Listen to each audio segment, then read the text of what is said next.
వస్త్రం ఎప్పుడైనా ఇస్తే అది ఉత్సవంలో పెద్దలకు ఇస్తున్నారు అనుకోండి, అంచున్న బట్ట ఇవ్వాలి.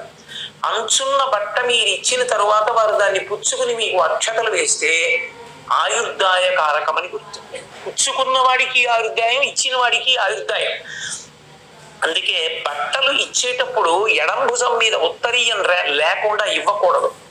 ఎడం భుజం మీద ఉత్తరీయం లేకుండా బట్టలు పెడితే దాని గుర్తు ఏమిటంటే, నువ్వు ఎక్కువ కాలం శరీరంతో ఉండడాన్ని నేను ఇష్టపడను, నిన్ను శత్రువుగా చూస్తున్నానని గుర్తు.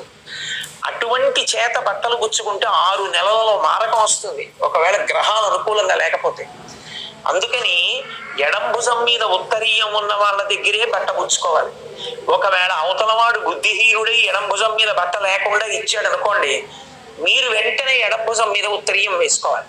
ఒకవేళ ఆ సమయంలో మీ దగ్గర ఉత్తరీయం లేదనుకోండి, కనీసం జేబులో రుమాలైనా తీసి వేసుకోవాలి, భుజం మీద వేసుకుని పుచ్చుకోవాలి తప్ప ఎడం భుజం మీద ఉత్తరీయం లేకుండా పుచ్చుకోకూడదు.